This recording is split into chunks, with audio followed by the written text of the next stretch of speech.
We'll now begin sonographic evaluation of the wrist.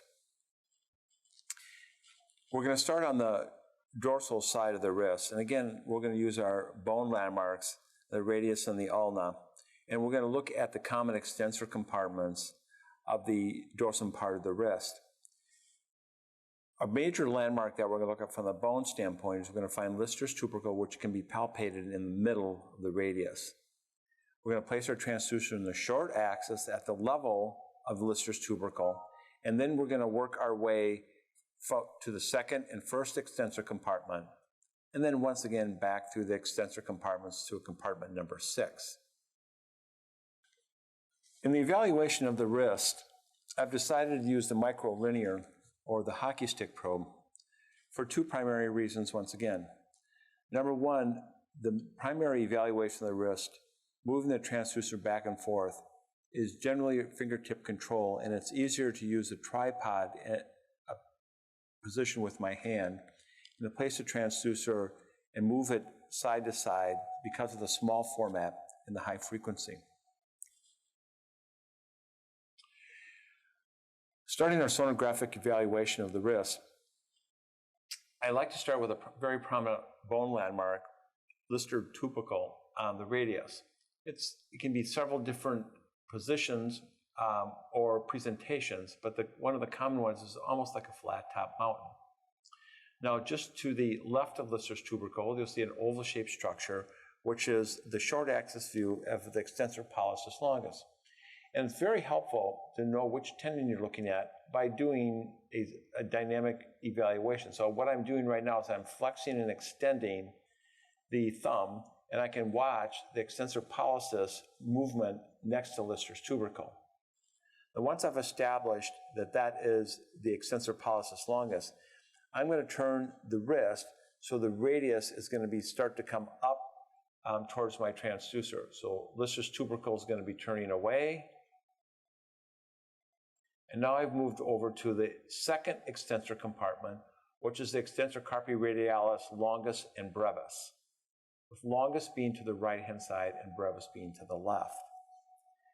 Continuing the roll of the wrist onto the ulna, which presents the lateral side of the radius, I'll see the first extensor compartment, which contains the abductor pollicis longus and the extensor pollicis brevis. Turning my transducer into a long axis projection, we can see the distal end of the radius, the radial stylic process, and you can see the long axis of the extensor tendons of the first extensor compartment. Transducer back to the radius, turning it back into a short axis, rolling the wrist down so the volar side is going to be down. I come back into the area of the second extensor compartment, extensor carpi radialis longus and brevis. Once again, taking a picture, I simply turn the transducer into a long axis, and I can see the extent of the extensor carpi radialis longus and brevis at this point. Turning my transducer back into the short axis again, I simply roll the wrist more down into the volar, so the volar surface is down, and I once again find Lister's tubercle. Now, the next part that we're going to look at from Lister's tubercle is the distal intersection where the third extensor compartment crosses over the second. It can be a sign of intersection syndrome. So as I slide the transducer towards the fingertips, the third extensor compartment is going to cross over, go over the top of the second extensor compartment. At this point, once I see the tendon going over the top, I can move the thumb back and forth, and you can see the extensor tendon rolling over and superficial to the second extensor compartment. Sliding the transducer towards the elbow one more time, I'll pick up Lister's tubercle, and I'll see the EPL, or the third extensor compartment. Moving towards the ulnar side, I'll see the bundle of the extensor pollicis indicis and the extensor communis. And again, moving the middle finger and the index finger, extensor indicis, extensor communis, moving these together. And again, once again, turning it into a long axis. It's important during the evaluation to make sure that you obtain both a long and short axis of each of the extensor compartments. Turning the transducer back once again to the short axis, I move the transducer more ulnar, and we'll see the distal radial ulnar joint space, or the DRUJ. And just superficial to that, there's going to be a small tendon structure sitting straight above the arrow, which is going to be the fifth extensor compartment, extensor digiti minimi. And if I move the finger just a little bit, you can see the tendon moving very, very slightly. There's the movement back and forth.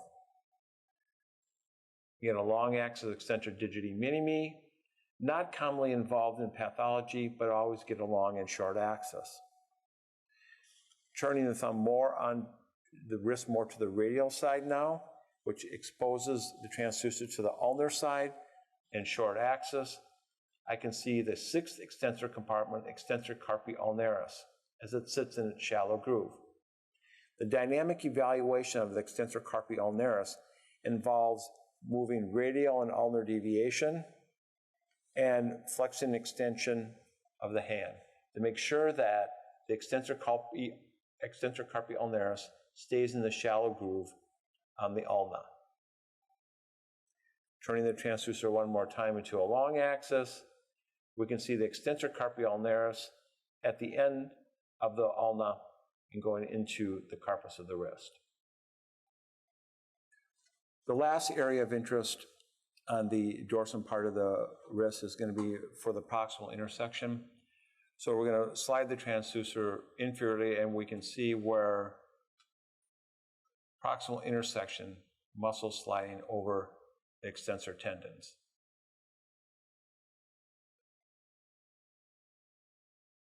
The last structure that we will evaluate on the dorsal part of the wrist is the dorsal scaphoid lunate ligament. Again, to find the dorsal scaphoid lunate ligament, we're going to put the transducer on a short axis, and we're going to find our Lister's tubercle one more time.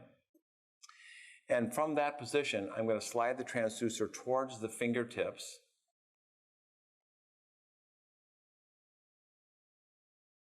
And we'll see the scaphoid, which will be over to the right-hand side of the screen, the lunate on the left-hand side, and you'll see the fibrous pattern of the dorsal scaphoid lunate ligament sitting in between the bone structure itself.